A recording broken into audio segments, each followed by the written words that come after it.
안녕하세요. 2017년 카오스봄 정기 강연 물질에서 생명으로 드디어 오늘 마지막 강연입니다. 자, 저는 짝수 진행 강연을 맡은 한양대학교 박미나입니다.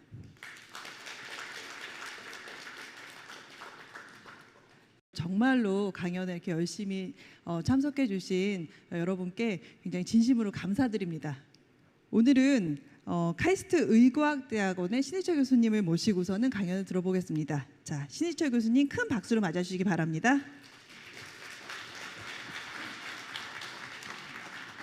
오늘 강의에서는 바이러스가 어떤 특성을 가지고 어떻게 증식을 하는지 설명드리고요.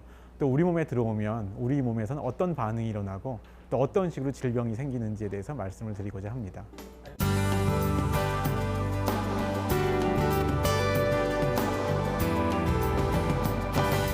바이러스라고 한다면 많은 분들이 뭐 동물이라든지 식물이라든지 또는 뭐 세균이라든지 이런 생명체의 기생에서 사는 좀 이상한 존재다, 이렇게 많이 이제 알고 계실 것 같습니다.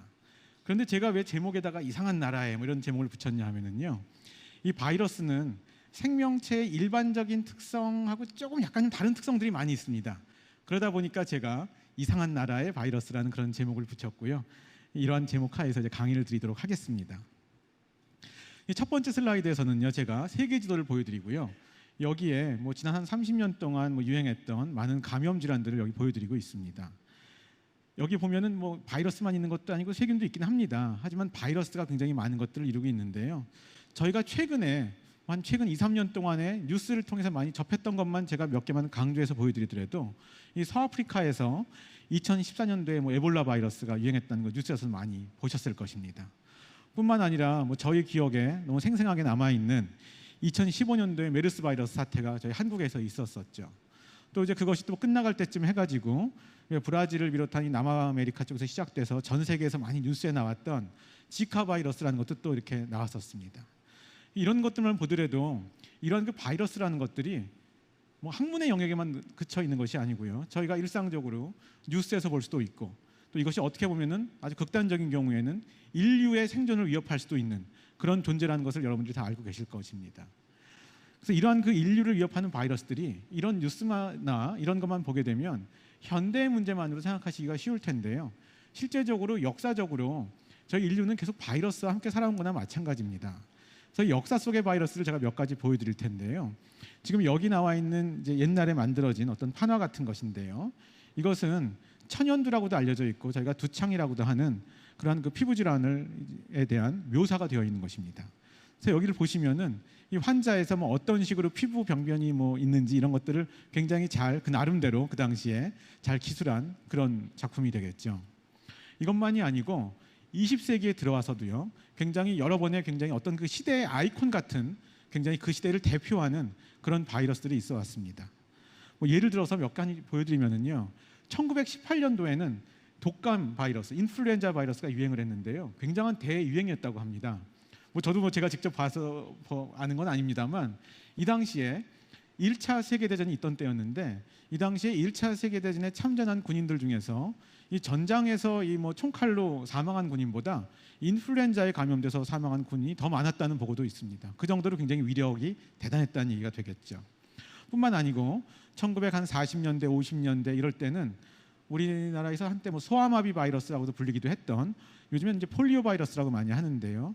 이것들이 많이 유행을 해가지고 아마 여러분들 그 미국에서도 미국 국민들이 굉장히 위대하게 생각하는 그 루즈벨트 대통령이 성인 때 이 바이러스에 걸리셔가지고 다리를 좀 불편하게 쓰신 거를 아마 아시는 분들도 계실 거라고 생각합니다. 좀 더 최근에는 아마 많은 분들이 알고 계시는 에이즈를 일으키는 에이즈 바이러스 있습니다. 이 에이즈라는 이 질병은 82년도에 처음으로 이제 기술이 됐는데요, 보고가 되었는데요. 결과적으로 이것은 뭐 HIV라는 바이러스가 일으킨다는 것이 또 알려지게 되었죠. 아마 지금 현 시점에서는 이 에이즈 환자들이 치료할 수 있는 약들이, 좋은 약들이 많이 나왔기 때문에 이 에이즈가 걸린다고 해가지고 막 사망이 이르게 되지는 않습니다만, 아마 80년대 그 초반부터 이러한 약들이 나올 때까지 한 10년 넘게 동안 아마 인류한테 이 에이즈라는 것이 굉장히 공포의 대상이었다는 것을 아마 여러분들이 많이 알고 계실 거라고 생각을 합니다. 뿐만 아니라 이런 것들이 실제 뭐 역사 속에만 있는 것이 아니고 이렇게 인류를 위협하기도 하고 이 사회 문제가 되기 때문에 이러한 많은 영화들 같은 데서도 이러한 것들을 소재로 다루는 그런 영화들 또는 뭐 소설들 많이 보실 수 있을 것이라고 생각을 합니다. 제가 이렇게 서론을 말씀드린 이유는 이 바이러스가 우리한테 굉장히 밀접하게 우리의 삶과 연결되어 있는 문제라는 걸 보여드리기 위한 것이고요. 이제부터 이제 본격적으로 바이러스가 그렇다면 첫 번째 파트에서는 어떤 특성을 가지고 있는지를 말씀드리겠습니다. 저희가 어떤 존재의 특성을 얘기하려다 보면은 가장 처음에는 어떻게 생겼나 뭐 이런 얘기할 수 있을 것 같습니다. 그래서 제가 이제 이 파트의 첫 번째 제목을 바이러스는 어떤 모양으로 생겼나라고 제가 제목을 지었습니다. 여기 지금 근데 이렇게 해놓고서는 이 제목하에서 이 백그라운드를 제가 지금 해놓은 이 사진은요 사실 바이러스가 아닙니다. 이것은 세균 중에서도 저희가 가장 흔하게 얘기하는 대장균이라고 하는 저희 장 속에 누구나 가지고 있는 세균인데요. 그거를 여기다가 사진으로 지금 보여드리고 있습니다. 근데 바이러스 강연 시간에 제가 왜 이걸 보여드리냐 하면은요, 크기가 상대적으로 세균도 작다고 우리가 느끼는데 바이러스는 그거랑 또 상대적으로 얼마나 작은가, 그걸 그 비율을 맞춰서 제가 보여드리려고 이렇게 보여드리는 것입니다. 이것은 지금 제가 이런 다양한 바이러스의 모식도긴 합니다만 그 스케일을 비율을 맞춰가지고 이렇게 지금 여기다가 일부러 제가 그려놨는데요. 상대적으로 이 정도로 작습니다. 세균에 비한다면은요. 그래서 보통 여기도 보시면은 그 척도가 100나노미터라고 되어 있는데 이거보다 좀 큰 바이러스도 있고 작은 바이러스도 있죠. 이 100나노미터보다요. 이제 이런 정도의 사이즈를 가지게 되겠습니다. 그렇다면 이걸 좀 확대해서 이 모양들이 어떤지를 보게 되면은요. 일단 여기에 크게 두 클래스의 바이러스가 있는 걸 보실 수 있을 텐데요. 아까 제가 제목에서 이 바이러스는 일반 생명체랑은 좀 다른 면이 있다 말씀을 드렸어요. 그런데 이 바이러스는 그 이상한 면이 DNA를 유전 물질로 가지고 있는 경우도 있지만 RNA를 또 유전 물질로 가지는 경우도 있습니다. 그렇기 때문에 일단 모양을 논하기 전에 DNA로 된 바이러스도 있고 RNA가 유전 물질인 바이러스도 있습니다. 그런데 이제 이런 걸 전제로 해서 일단 모양을 좀 보면은요, 모양이 크게 보면 너무나 지금 바이러스별로 다양하기 때문에 지금 딱 뭐라고 얘기할 수는 없습니다만 아주 크게 보면 한 두세 가지로 나눠지는 것 같아요. 첫 번째는 이렇게 지금 모양이 좀 비슷하죠? 좀 비슷합니다. 비슷한 것들이 있는데요. 이런 것들은 결국은 이런 바이러스에 있어서도 DNA나 RNA 같은 유전 물질이 가장 중요한 이 정보를 가지고 있는 것이기 때문에 이것을 보호하기 위한 단백질 껍질을 싸서 이렇게 DNA나 RNA를 싸서 있는 그런 구조로 되어 있는 것이 바로 이런 것이 되겠습니다. 특히나 이런 모양 같은 경우는 정20면체 구조를 가진 아주 잘 이렇게 좀 구조화된 그런 구조를 가진 바이러스들이 있습니다. 세포에 있는 세포막 또는 세포 안에 있는 무슨 핵막, 이런 세포에 있는 모든 막 구조들은 지질이 두 층으로 되어 있는 지질 이중층 구조로 되어 있는데요. 그런 거와 유사한 성분의 그런 지질 이중층 막을 바깥에 싸고 있는 바이러스들도 있습니다. 이런 경우 같은 경우는 아까 이런 DNA나 RNA를 안에 가지고 단백질 껍질이 있고 또 아마 그런 것들이 있는 거가 되겠죠. 이런 지질 이중층들은 이런 바이러스들이 증식하고 세포에서 나올 때 세포에 있는 막을 가지고 나온 것입니다. 유래 자체는 세포라는 것이 되겠죠. 일단 제가 이제 모양을 말씀드렸습니다. 그런데 지금 오늘 제가 말씀드리는 것은 주로 사람의 질병을 일으키는 바이러스 위주로 말씀을 드리려고 준비를 해왔는데요. 좀 더 아주 좀 굉장히 특이하게 생긴 이제 모양도 제가 하나 보여드리려고 합니다. 이 바이러스는 사실은 사람한테 이 세포에 감염되는 것은 아니고요. 세균도 또 그 자체가 세포이기 때문에 세균에 감염되는 바이러스도 있습니다. 특히나 이렇게 세균에 감염되는 바이러스를 박테리오파지라고 하는데요. 그런 박테리오파지의 일종을 보여드리는 것이 되겠습니다. 얼핏 보시면은 뭔가 달 착륙선 같아 보이기도 하고요. 굉장히 뭔가 아주 이 구조가 굉장히 좀 예술적으로 만들어진 거, 누군가 인위적으로 막 디자인한 것처럼 보이기도 하죠. 이런 것들 이제 사진을 보신 경우도 있으실 텐데 이런 경우는 특히나 이제 아까 말씀드린 것처럼 세균에 감염되는 바이러스의 한 종류이기도 합니다. 자, 그렇다면 지금 일단 모양을 봤으니까요. 어떻게 생겼나를 봤으니까 그 안에를 좀 봐야 될 것 같습니다. 그렇다면 이 바이러스도 어쨌든 유전 물질을 가지고 있고 생명체와 같은 특성이 있기 때문에 이 유전 물질이 어떤 식으로 구성되어 있는가가 결국은 이 내용물에 있어서는 가장 핵심적인 그런 특성을 저희가 살펴봐야 되는 그런 포인트인 것 같습니다. 여기에 지금 보여드리는 지금 그림에서는 DNA가 맨 위에 있고요. 화살표가 있고 RNA가 있고 화살표가 있고 프로틴이라고 단백질이 또 나와 있습니다. 이것은 이제 바이러스 말고도 모든 동물, 식물, 세균 등에 있는 일반 생명체에 있는 유전 정보의 흐름도를 보여드리는 거죠. 저희가 보통 센트럴 도그마라고 하는 거 많이 들어보셨을 겁니다. 여기서 보시면은 모든 생명체들은 DNA상의 유전 정보를 가지고 있고요. 이런 유전 정보가 결과적으로 어떤 저희가 보통 뭐 피노타입이라고도 하는데요. 표현형. 그러니까 그런 생명체의 어떤 특성으로 나타날 때는 어떤 특정 아미노산 서열을 가지는 단백질로 만들어져서 결국 그런 것이 그런 현상으로 나타나는 것이죠. 그리고 RNA는 그 DNA로부터 프로틴, 단백질을 만드는데 정보를 전달해주는 메신저 역할을 하는 것이기 때문에 저희가 또 메신저 RNA라고도 합니다. 여기 보시면은 뭐 파란색을 보시면 RNA가 한 가닥으로 되어 있는 것도 있고요. 또 RNA가 두 가닥이 서로 붙어 있는 경우도 있고요. 또 빨간색들을 보시면 DNA가 유전 물질인 경우인데 그냥 길게 늘어져 있는 경우도 있고요. 동그랗게 되어 있는 경우도 있고요. 한 가닥인 경우도 있고요. 두 가닥인 경우가 이렇게 붙어 있는 경우도 있고요. 굉장히 복잡합니다. 결과적으로 바이러스에 대해서 강의를 드리지만 바이러스가 한 가지 종류가 아니기 때문에 모양도 제각각이지만 지금 유전 물질들도 전부 다 제각각입니다. 이렇게 제각각이긴 한데 결과적으로 그러다 보니까 아까 보여드린 이 규칙을 좀 안 따르는 것 같긴 하지만 궁극적으로는 이러한 바이러스들도 큰 틀에서는 그 생명의 법칙을 따르는 것이기 때문에 결국은 단백질을 만들어야 되거든요. 그러니까 DNA가 유전 물질인 경우는 이런 법칙과 유사한 법칙을 따를 것이고요. 또 RNA가 유전 물질인 경우에는 DNA 단계를 거치지 않고 직접 RNA에서 단백질을 만들어내기도 합니다. 이렇게 다양한 방식들로 유전 물질을 가지고 그 유전 물질로부터 단백질을 생성시킨다 하는 것을 제가 지금 말씀드렸습니다. 그렇다면 이 바이러스는 제가 서두에서 말씀드렸지만 그냥 그 자체로는 증식을 할 수가 없습니다. 이것들은 그것이 뭐 사람 세포가 됐건 식물 세포가 됐건 세균이 됐건 어떤 살아있는 생명체의 세포 안으로 들어가서 그 안에서 증식을 하게 됩니다. 그것이 가장 기본적인 특성인데요. 여기 이 그림에서는 이러한 과정들이 어떻게 일어나는지를 아주 개괄적으로 보여드리고 있습니다.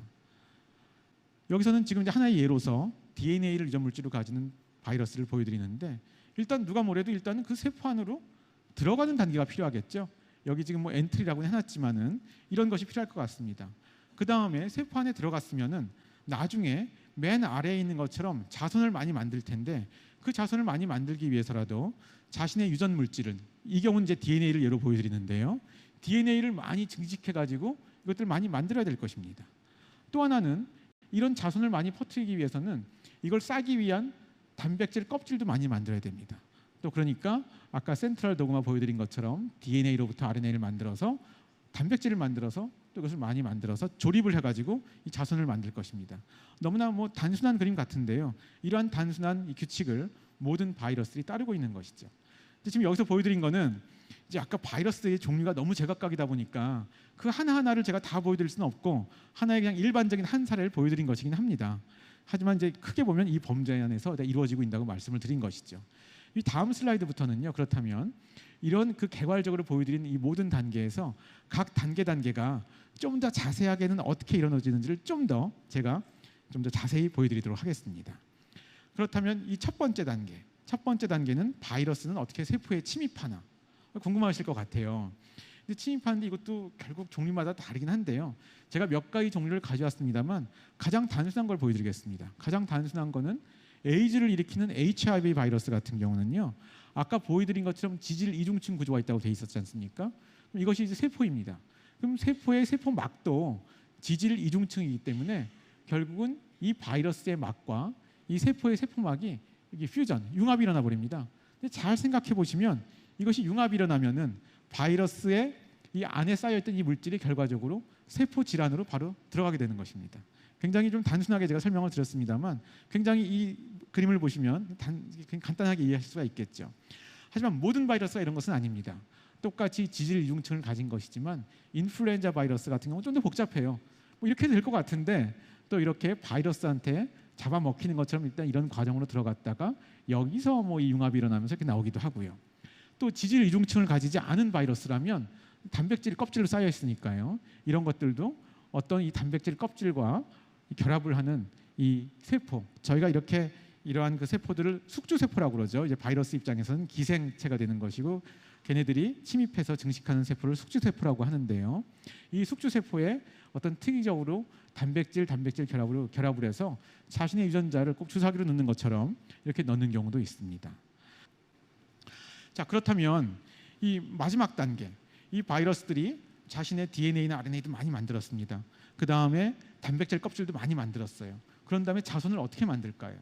저희가 생각을 해보면 세균 같은 경우는요, 이분법으로 증식을 하죠. 그러니까 저희가 이 세균들은 그 증식 속도가 매우 빠르니까 뭐 30분에 한 번 분열을 하다 보면 한 번에 하나가 두 개가 되는 그런 이분법이긴 합니다만 굉장히 이제 시간이 좀만 지나면 굉장히 기하급수로 증가를 하죠. 그런데 그런 효율로 보면은요, 바이러스는 더 강력합니다. 왜냐하면 제가 이 전 슬라이드에서 보여드렸던 바로 이 과정을 설명드리는 건데요. 일단 DNA나 이런 유전 물질을 많이 만듭니다. 그다음에 단백질들을 많이 만들어요. 그다음에 그냥 섞어줍니다. 그러면 저절로 이 자손들이 나옵니다. 놀라운 일이죠. 이런 현상들을 바이러스 단백질의 자기 조립이라고 얘기를 하는데요. 제가 여기서 보여드리는 정 20년째 바이러스인 경우도 그렇고요. 다른 종류의 바이러스도 그렇습니다만 이런 경우 같은 경우는 여기 파란색 또는 빨간색, 노란 색깔로 다르게 표현된 세 가지 종류의 단백질만 이 바이러스 껍데기가 이루어져 있어요. 그런데 이 바이러스의 유전 물질이 뭐 DNA라면 또는 RNA라면 그것이 있다면 이런 것들이 이 단백질과 단백질 사이의 친화도, 그러니까 특이적인 결합에 의해서 저절로 DNA나 RNA가 있으면은 얘네들이 저절로 친화적인 어떤 결합을 통해서 저절로 이런 결과들이 만들어집니다. 말하자면 이런 것들이 좀 제가 과장되게 얘기하면 그냥 섞어주면 알아서 이런 것들이 만들어지는 뭐 그런 결과가 되겠습니다. 그러니까 어떻게 보면 아까 제가 말씀드린 세균의 이분법 같은 것보다는 아주 효율은 더 좋다고 볼 수 있겠죠. 하지만 이것은 하나하나 이렇게 막 잘 싸는 것이 아니기 때문에 만들고 나서 보면 안에 DNA가 없는 껍데기만 있는 엉터리 불량품 바이러스도 있고요. 또 껍데기가 없는 DNA가 만들어지는 그런 불량품들도 있습니다. 그런 불량품이 생기는 거는 있지만 어쨌든 간에 한 번에 많은 자손을 남기는 데는 굉장히 효율적인 방법이라고 볼 수도 있겠습니다. 이제 마지막 단계입니다. 바이러스의 특성에서 바이러스가 그렇다면 나중에 어떻게 빠져나오게 되는가를 보여드리는 것인데요. 아까 제가 보여드린 것처럼 이렇게 유전 물질과 단백질이 잘 이렇게 쌓여지면 이 경우는 이제 그 지질 이중층을 막을 가지는 바이러스의 경우가 되겠는데 이것이 세포막입니다. 세포막 안에서 바이러스 단백질들을 이런 데 잘 심어놨다가 이런 데에서 이것이 이렇게 마치 이렇게 어떤 싹이 나듯이 버딩을 한다고 하는데요. 이런 식으로 나오면서 결과적으로 자손 바이러스가 만들어지게 되는 것이고요. 옆에 그 전자현미경 사진은 바로 그런 과정들을 실제적인 사진으로 찍은 그런 사진이 되겠습니다. 자, 제가 이 준비한 파트에서 지금까지 첫 번째 파트를 말씀드렸습니다. 이 첫 번째 파트에서는 결국은 바이러스는 어떻게 생겼나부터 시작을 해서 어떤 것을 유전 물질로 가지나 어떻게 증식을 하는가 이런 것들을 대략적으로 말씀드렸습니다. 제가 여러 번 말씀드렸지만 이 바이러스가 워낙 바이러스가 가지는 공통적인 특징은 있다 하더라도 유전 물질이나 모양이나 구조에서 워낙 제각각이기 때문에 한 가지로 설명드릴 수는 없었습니다만 하나의 어떤 비교적 그 좀 통일된 그러니까 그 바이러스들이 공통적으로 가지는 그런 특성 위주로 설명을 드렸습니다. 이 다음 파트에서는요. 이런 바이러스들이 우리 몸에 들어오면 우리 몸은 어떻게 반응하는가에 대해서 말씀을 드리고자 합니다. 이것을 저희가 보통 얘기할 때 면역 반응이라고 얘기를 하죠. 그래서 이 면역 반응에 대한 걸 말씀드리는 것인데요. 여기서는 지금 보여드리는 슬라이드에서는 크게 거기 보면은 우리 면역 반응을 뭐 innate immunity, 한국말로 선천 면역이라고도 하고요. adaptive immunity, 적응 면역이라도 하는 것이 있습니다. 이렇게 나눠놨는데요. 이런 이 한 가지가 아니고 굉장히 우리 몸에는 이 면역 반응이 여러 가지 어떤 층층으로 잘 준비가 되어 있습니다. 그 중에 하나의 사례로 이 선천 면역이라고 한 거에서 여기 인터페론이라고 IFN이라고 한 것이요. 인터페론이라고 하면 아마 들어보신 분이 계실 텐데요. 이 인터페론이라는 것입니다. 이런 것 같은 경우는 바이러스가 감염되면은요. 바이러스에 감염된 세포에서 인터페론이라는 우리 사람 몸에 물질이 나옵니다. 그럼 이런 것들은 옆에 세포에 가가지고 작동을 하면은 그 옆에 세포에서 바이러스에 저항하는 단백질들을 많이 만들게 만듭니다. 그러니까 이건 어떻게 보면 제가 좀 의인화해서 얘기를 하면은요. 제가 바이러스에 감염되면 인터페론을 막 내면서 내 친구들아 나는 지금 바이러스에 감염돼서 아프긴 한데 너희들은 아프지 마. 약간 뭐 이런 약간 시그널을 주는 그런 신호를 서로 또 대화를 하는 거라고도 볼 수가 있겠습니다. 제가 아마 이 면역 시스템에 대한 이 바이러스의 싸움의 이 마지막 슬라이드가 될 것 같은데요. 여긴 좀 더 본격적으로 회피가 아니고 면역 시스템에 대한 바이러스에 제가 반격이라고까지 얘기를 붙였습니다. 이것은 예를 들자면 아까 그 사령관이라고 한 이 CD4 T세포 같은 경우는 사이토카인 같은 걸 통해 가지고 대화를 하는데, 이 바이러스가 사이토카인 유사물질을 만들어내서 이런 대화를 교란도 시키기도 합니다. 굉장히 진짜 어떤 전쟁에서나 볼 것 같은 그런 일들이 일어나는 것이죠. 또 하나는 바이러스에 감염됐을 때 어떤 이 숙주의 단백질들 중에서 T세포 반응을 억제하는 것으로 알려진 그런 단백질들을 막 자기가 더 내게 합니다. 그렇게 내게 하다 보면 결국은 이 바이러스에 감염된 세포가 자기 주위에 온 T세포들을 더 억제하는 또 그런 역할을 하기도 합니다. 근데 이런 거의 가장 최고봉은 제가 보기에는 HIV인 것 같아요. 이 에이즈를 일으키는 HIV, 이 에이즈 같은 것이 저희가 후천성 면역 결핍 증후군이라고 하잖아요. 이 에이즈 바이러스는, HIV는 아까 이 사령관인 CD4 T셀에 감염돼서 얘네들을 죽여버리죠. 그러니까 사령관을 죽여버려서 면역 반응을 무력화시키기 때문에 면역 결핍이 일어난다고 또 저희가 이야기할 수가 있는 것입니다. 그래서 지금 이제 면역 반응에 대한 얘기를 이제 마치고요. 이제 다음 파트에서는 제가 그렇다면 이렇게 알겠는데 이 바이러스가 또 이렇게 이 증식을 하기도 하고 바이러스에 대해서 면역 반응이 일어나기도 하는데 또 그걸 회피하기도 하고요. 하는데 이 어떤 이 전투 싸움이랄까요? 이 결과적으로 어떤 경우는 우리가 바이러스를 이기기도 하지만 또 많은 경우에 질병이 생기기도 합니다. 그럼 이 질병은 어떻게 생기는 것인가? 바이러스에 의해서 이런 거에 대한 좀 말씀을 드리도록 하겠습니다.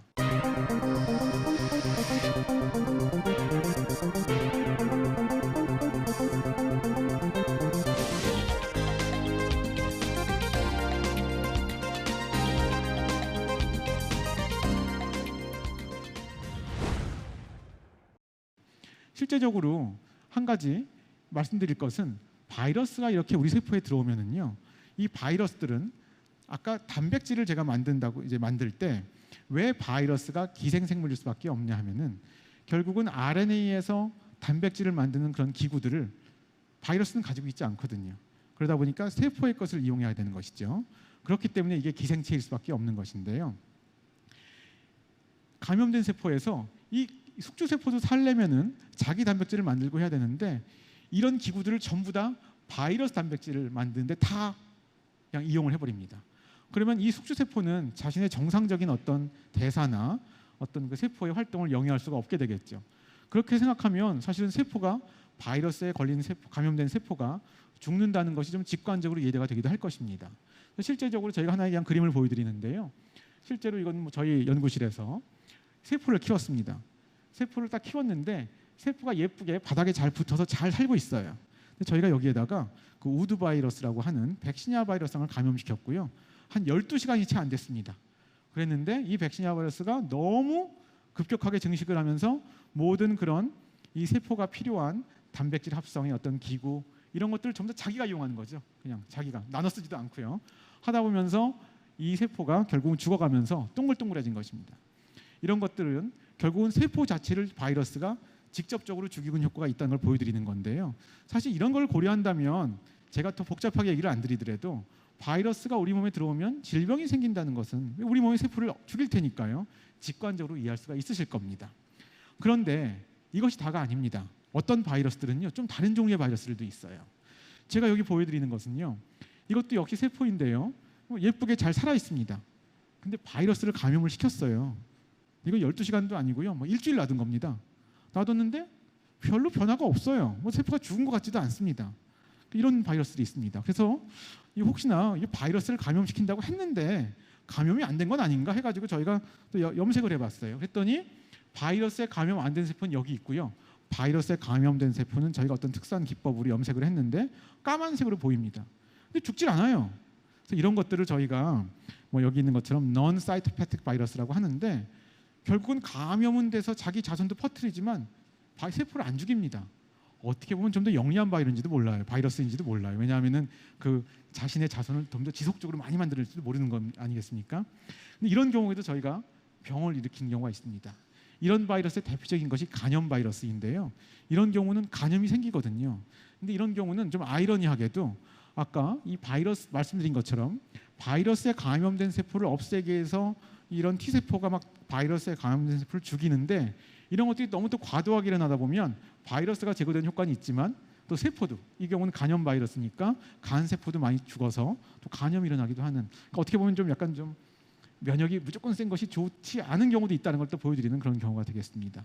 그래서 이러한 과도한 면역 반응이 문제인 경우였던 것이 아마 유심히 좀 뉴스를 보셨던 분들은 2015년 메르스 사태 때도요. 어떤 환자들은 사이토카인 스톰이 있어서 뭐였던 것 같다 이런 얘기들이 나온 경우가 있습니다. 사이토카인 스톰이라는 걸 좀 직역을 하자면 여기 있는 것처럼 사이토카인 폭풍이라고도 할 수 있는 텐데요. 과다 활성화된 면역 반응. 그래서 아까 이렇게 명령을 내리는 단백질인 사이토카인이 너무 많이 나왔습니다. 그러다 보면 환자가 오히려 더 면역 반응이 좀 좋게만 작동하는 것이 아니고 염증 같은 것이 많아지면서 또 오히려 안 좋을 수도 있는 그런 사례들을 보여드리는 케이스가 되겠습니다. 그래서 그 당시에 신문에 나온 구절을 제가 여기다 이제 이 복사를 해서 붙여놨는데요. 물론 메르스 같은 사태 때 이런 사이토카인 폭풍이 있을 수 있고요. 특히 젊은 환자들에서 오히려 면역 반응이 오히려 좋은 젊은 환자들이 오히려 더 심하게 아픈 경우도 있었다. 이런 것들을 보여드리는 경우가 되겠습니다. 근데 제가 지금 바이러스가 어떻게 질병을 일으키는가를 말씀드리다 보니까 이 이야기를 안 할 수가 없을 것 같아요. 좀 아까까지 말씀드린 거는 뭐 메르스가 감염되면 뭐 한 4, 5일 후에 아프고 막 이런 뭐 인플루엔자도 마찬가지죠. 이런 걸 보여드리는 건데 어떤 경우는 의외로 이 바이러스가 좀 더 오랜 기간에 걸쳐서 암을 일으키기도 합니다. 물론 모든 암이 바이러스의 양은 아니죠. 당연한 것인데요. 바이러스 중에 암을 일으키는 것이 있는데요. 그것이 대표적인 것들이 제가 여기 나열을 해놨습니다. 인간 유두종 바이러스는 자궁경부암이나 두경부암 일으키는 거 들어보신 적 있으실 것 같고요. 뭐 B형 간염 바이러스나 C형 간염 바이러스는 10년, 20년 동안 그 바이러스를 가지고 있으면 간암이 생기기도 합니다. 그 외에도 지금 제가 다른 사례들을 보여드렸는 여기 나열을 했는데요. 그럼 이런 일들이 어떻게 일어날까? 제가 간단히 설명을 드리겠습니다. 사실 바이러스가 암을 일으킨다는 게 사실 좀 약간 좀 뜻밖일 수 있을 텐데요. 좀 여기 있는 걸 보여드리면 이 인간 유두종 바이러스의 사례를 보여드리는데요. 여기 있는 것처럼 뭐 우리 몸에는 P53 또는 RB 이런 암 억제 단백질들이 있습니다. 원래 우리 몸에서 이런 암 억제 단백질들은 세포가 너무 과도하게 증식한 것을 막거나 또 어떤 일이 있을 때는 적절하게 세포를 죽게 만들어서 이제 결국 암에 반대되는 작용들이죠. 이런 것들을 해주는 암 억제 단백질들이 있는데 인간 유두종 바이러스의 어떤 단백질들은 직접적으로 이 P53, RB, 이런 P21 이런 암 억제 단백질의 작용을 억제해 버립니다. 그럼 이렇게 되면은 결국은 세포가 적절하게 제거되지도 않고 또 세포가 증식이 제어되지도 않아서 결국 암처럼 되는 것이죠. 이것이 바로 왜 바이러스가 암을 일으킬 수 있는가에 대한 대표적인 사례가 되겠습니다. 그러다 보니까 요즘에 뉴스에서 보신 분이 계실 것 같아요. 뭐냐면은 이 인간 유두종 바이러스 백신이 좋은 것이 개발이 됐는데 이것은 사실은 이 바이러스 감염을 예방하는 백신입니다. 근데 회사에서 광고할 때 이 HPV 백신은 자궁경부암을 예방하는 백신 이렇게 뭐 얘기하기도 합니다. 아주 엄밀히 따지면 이것은 암을 예방한다기보다는 이 바이러스 감염을 예방하는 것이지만 이것이 예방되면 자궁경부암도 안 생길 테니까 사실 또 이 문구가 그렇게 또 과다 포장된 거라고 또 볼 수도 없겠죠. 그래서 이런 실제로 바이러스 백신을 통해서 암을 예방하기도 합니다. 근데 또 하나 제가 또 재미있는 걸 하나 말씀드릴 텐데요. 제가 약간 도발적인 제목을 적어놨습니다.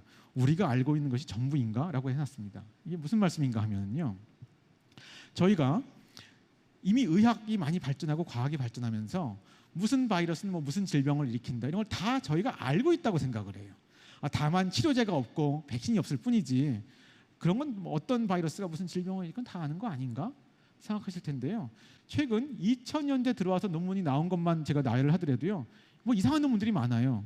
바이러스랑 무관할 것 같은 무슨 뭐 이 심혈관 질환, 뇌졸중, 심지어는 요즘에 조현병으로 이름이 바뀌었습니다만 이런 정신과적인 질환 이런 것도 바이러스랑 관련이 있다는 논문들이 있습니다. 근데 이것이 제가 지금 다 사실이라고 말씀드리는 건 아니고요. 이런 논문들이 있었는데요. 어떤 것들은 사람들이 또 연구해 보니까 그런 논문은 나왔는데 또 아닌 걸로 또 판명된 것도 있습니다. 근데 또 어떤 것들은 또 그런 것 같아요. 아직 그렇다고 교과서에 실릴 정도는 아닌데요. 제가 여기서 말씀드리고 싶은 것은 어떤 바이러스가 뭘 일으킨다는 걸 제가 딱 확정적인 답을 드리는 건 아니지만 제가 여기서 is it true 이렇게 해놨어요. 이게 사실인가 해놨는데 사실 우리가 이건 바이러스가 일으키는 질병이 아닐지도 모른다고 그냥 아닐 거라고 생각하는 질병들도 많이 더 연구를 하다 보면 의외로 또 바이러스가 연관관계가 나올지도 모른다는 그러니까 결국은 앞으로 이런 지식도 닫혀져 있는 것이 아니고 굉장히 여러 가지 가능성이 있다는 것을 보여드리기 위해서 이 슬라이드를 준비했습니다. 제가 이제 준비한 이 강의 내용에서 점점 마지막으로 가고 있는데요. 이 마지막 파트에서는 바이러스 백신에 대한 말씀을 드리고자 합니다. 사실은 저희가 바이러스를 의학적으로, 의료적으로 대응하기 위해서는 뭐 항바이러스 같은 치료제도 있을 수가 있겠죠. 하지만 백신 같은 것이 워낙 효율이 좋기 때문에 이 백신이 가장 인류가 바이러스에 대응할 수 있는 가장 좋은 무기라고 할 수가 있겠습니다. 그래서 이 백신에 대한 말씀을 드릴 텐데요. 그럼 언제부터 시작했나? 역사부터 잠깐 볼까요?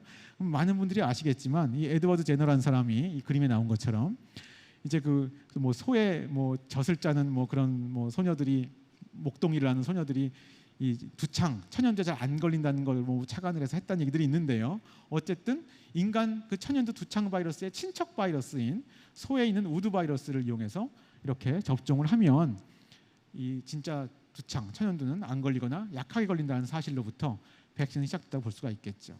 근데 좀 더 현대적인 의미의 백신은요, 사실은 지금 이분 여기 루이 파스테르 이분이 사실은 좀 더 현대적인 의미의 백신은 사실 시작하신 거라고 볼 수 있겠습니다. 근데 한 가지 놀라운 거는요, 이 파스테르 이분은 광견병 바이러스에 대한 백신을 만들어서 결국 광견병에 대한 백신을 만드셨는데요. 사실 그게 18세기였어요. 19세기. 그러니까 1800년대죠. 19세기였습니다. 그러다 보니까 이때는 바이러스의 존재가 뭔지도 몰랐어요. 근데 이분은 바이러스에 대한 백신을 만들었어요. 참 놀라운 일인데요. 이제 그 자세한 얘기를 보다 보면 그럴 수 있었던 어떤 배경은 있는데요. 굉장히 아무튼 놀라운 일이라고 할 수가 있겠습니다. 그래서 저희가 지금 많은 뭐 특히나 아이가 태어나면 많은 백신을 맞히기도 하는데요. 이런 백신이 얼마나 효과가 있는가 이런 것들을 보여드리는 슬라이드입니다. 보시면 여기 있는 이 네 가지 사례를 보여드리는데 이런 바이러스에 대한 백신은요, 지금 저희 나라에서 우리나라에서도 뭐 국가 예방 접종 사업으로 그 유소아들한테 다 맞히고 있는 것인데요.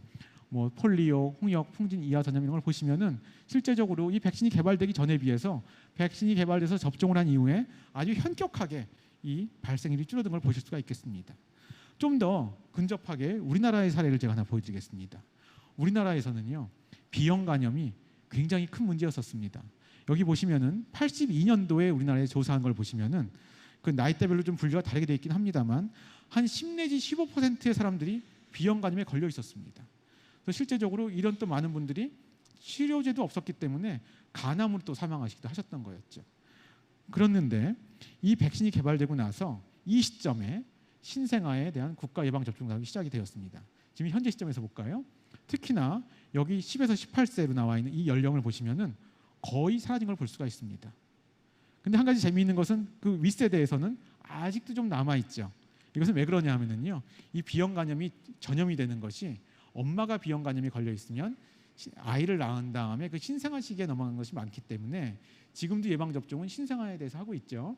근데 이제 이 좋은 백신이 나왔어도 저 윗세대 분들은 사실은 그때 이미 이 백신자 사업이 시작됐을 때 이미 신생아 시기를 넘어간 사람들이거든요. 그러니까 이 백신의 효과가 좀 제한적일 수밖에 없는 거였죠. 이런 복잡한 얘기는 있습니다만 백신이 얼마나 이렇게 효과가 좋게 이 바이러스를 관리하게 할 수 있는지를 보여주는 좋은 사례라고 할 수 있겠습니다. 이 백신의 원리는 많은 분들이 제가 설명을 안 드려도 아실 것 같아요. 근데 백신이라는 건 결국은 우리가 이런 거랑 관련이 있을 수 있는 거죠. 우리가 어떤 바이러스에 걸리면 또 운 좋게 저절로 나으면 다시 잘 안 걸리더라. 뭐 이런 거에 대한 건데 그걸 실제로 감염을 시킬 수는 없으니까 백신을 이제 가짜 감염을 시킨다고 볼 수 있겠죠. 이렇게 해서 면역 반응의 한 특성인 메모리, 기억이 남는 특성을 이용하는 것인데요. 실제로 우리 몸에 그 바이러스나 백신이 처음 들어왔을 때는 이 반응이 세기가 좀 약하고 좀 지연되어 있습니다. 근데 우리가 이런 백신을 맞아서 이런 것들이 메모리가 남아 있으면 결국은 바이러스에 실제 감염되는 것은 두 번째로 경험하는 것이죠. 그럴 때는 이 반응의 강도가 굉장히 세고 또 아주 재빠르게 나타나기 때문에 이 백신이 효과가 있는 것입니다.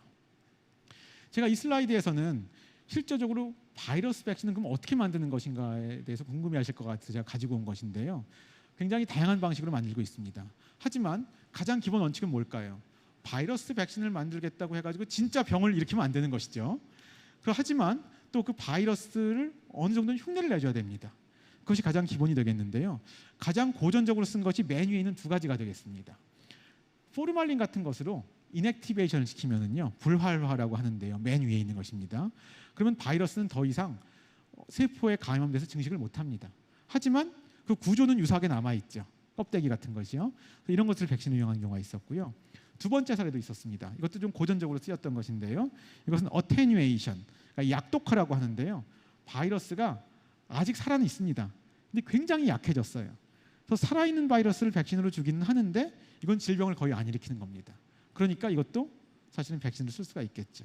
하지만 지금 현대에는 또 좀 더 생명공학 시대가 되면서 좀 더 세련된 방식으로도 많이 만들고 있습니다.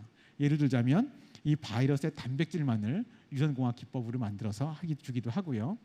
바이러스의 껍데기만 거의 유사하게 만든 바이러스 라이크 파티클, 바이러스 유사 입자를 만들어서 하는 경우도 있습니다.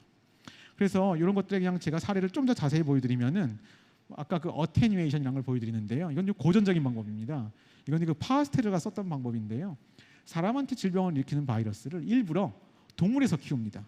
그러면 그 바이러스가 사람에 최적화되어 있다가 동물에 최적화돼 버립니다. 그 다음에 다시 사람한테 주면은 사람한테서는 약간 좀 약해져 버린 꼴이 되는 것이죠. 이런 것들이 사실은 파스테르가 광견병 바이러스 백신을 만든 기본 원리였던 것입니다. 이 아래줄에 있는 것은요, 또 최신의 요즘에 있는 또 하나의 또 백신을 만드는 스트레이티지 전략인데요. 바이러스 단백질을 주지를 않고요. 바이러스 단백질의 유전 정보를 코딩하는 가지고 있는 DNA를 아예 백신으로 줍니다. 그럼 그 DNA가 우리 몸에 들어오면 그것이 우리 몸에 있는 세포에서 바이러스 단백질을 만들게 되고요. 그것 때문에 면역 반응이 일어나는 DNA 백신이라고도 하는 그런 것도 존재를 합니다. 그런데 아무튼 이런 의미도 가질 것 같아요. 이렇게 보니까 우리 인류가 좋은 백신을 많이 지금까지 만들어서 지금 이용을 하고 있습니다.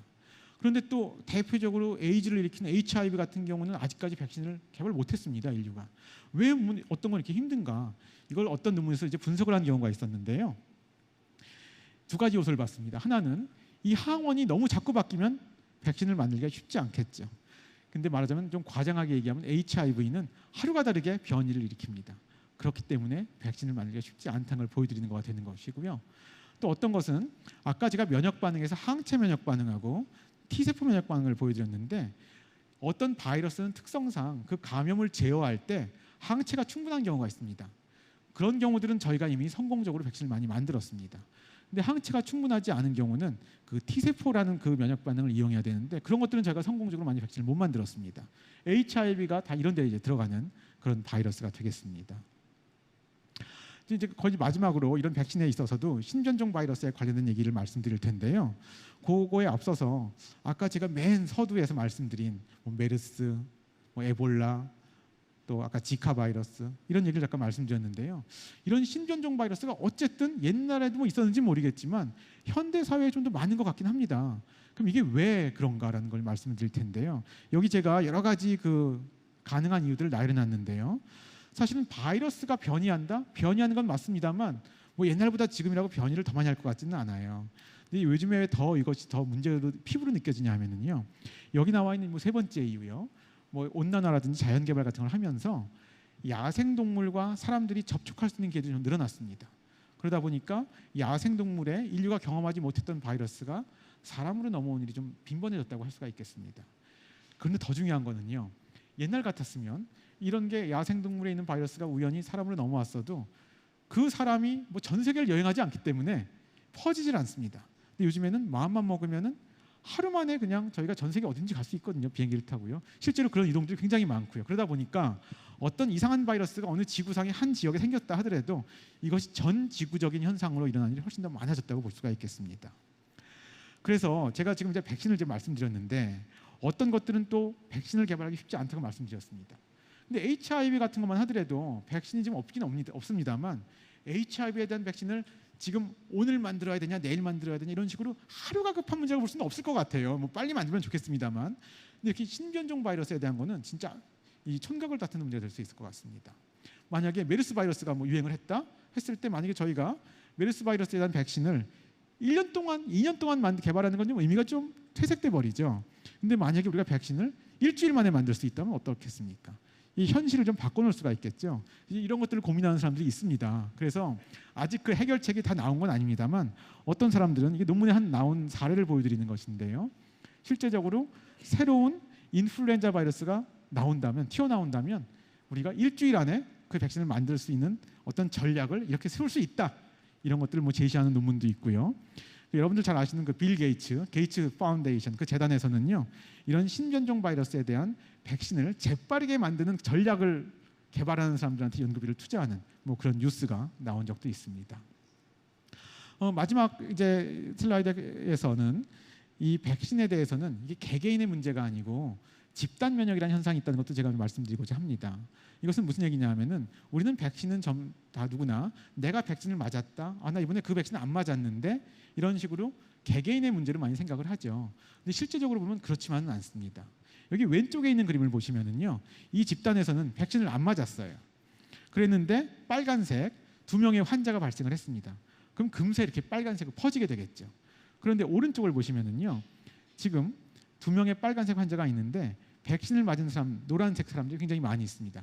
그래서 주목하실 거는 노란색 사람들이 많다는 것만이 아니고 사실은 그 사이사이에 백신을 안 맞은 파란색 사람들이 섞여 있습니다. 하지만 이 개개인은 백신을 안 맞았지만 이 노란색 사람들이 많이 있다 보니까 설사 환자가 있다 하더라도 이 배리어라고 그러죠. 어떤 그 장벽이 돼가지고 전파가 이 사회에서 안 이루어지게 되겠죠. 그렇기 때문에 이 집단 면역이라는 현상이 있는 걸 보여드리는 것인데요. 실제적으로 저런 파란 사람들이 왜 존재할 수 있는가? 뭐 어떻게 어떨 때는 뭐 일부러 백신을 안 맞는 사람이 있을지 모르겠습니다만 꼭 그런 경우가 아니라 하더라도요. 소아들 중에서도 면역이 결핍된 환자 소아들 이런 경우는 백신을 맞고 싶어도 못 맞습니다. 근데 그런 사람들이 파란색이라고 볼 수 있다면 그런 사람들을 위해서라도 사실은 백신을 맞을 수 있는 사람들은 맞아야 된다는 것이죠. 그러니까 노란색이 돼야 된다는 것입니다. 이런 어떤 집단적인 사고도 할 수 있다는 것을 보여드리는 것이 되겠습니다. 그래서 제가 최근에 읽은 책인데요. 이런 걸 강조한 책에서는 이러한 백신 프로그램을 통해서 막 전 국민이 같이 이렇게 백신을 맞는 프로그램은 우리 모두가 함께 갖고는 뭐 정원이다. 이번 약간 문학적 표현을 썼는데 굉장히 전 좋은 표현이라고 생각을 했습니다. 이제 마지막 슬라이드로 왔습니다. 이 마지막 슬라이드에서는 제가 제목을 바이러스와 함께하는 삶이라고 제가 지었습니다. 좀 약간 이상하죠. 제가 지금 오늘 바이러스의 물론 특성은 많이 설명드렸습니다만 결국 바이러스와 우리 몸과의 어떤 전투라는 싸움, 전쟁, 약간 이런 약간 은유가 좀 어울릴 법한 그런 강의를 좀 드린 것 같아요. 근데 맨 마지막에서 뜬금없이 또 함께 하자고 하니까 좀 이상하긴 한데요. 제가 여기서 한 가지 보여드릴 것은 여기 지금 이 뒤에 있습니다만 뭐 휴먼 바이롬이라고 있는데요. 우리가 지금 아프지 않고 하더라도 우리가 병원에서 진단하는 어떤 바이러스 질환이 저희가 없다 하더라도 저희 몸에는 굉장히 많은 바이러스들이 사실은 같이 공존하고 있습니다.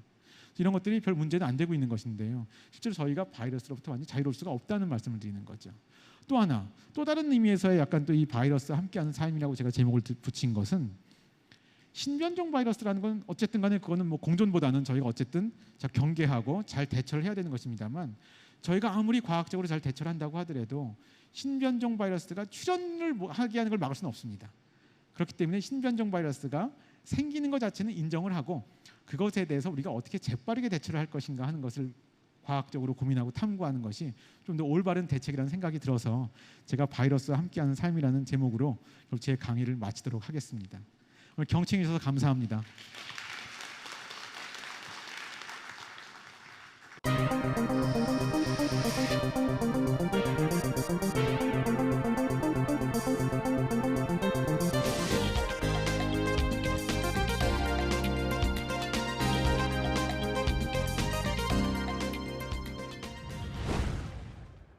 그동안 여러분들이 수고를 해주셨는데요. 네이버, 그다음 YTN 사이언스 그리고 인터파크 시어터의 많은 분들께서 이 강연이 잘 진행되도록 도와주셨습니다. 그분들께도 큰 박수 부탁드립니다. 예, 저한테도 굉장히 좋은 기회가 되었는데요. 여러분한테도 많은 좋은 지식과 그 다음에 정보를 얻고서 돌아가실 수 있는 기회가 됐으면 좋겠습니다. 예, 그동안 감사했습니다.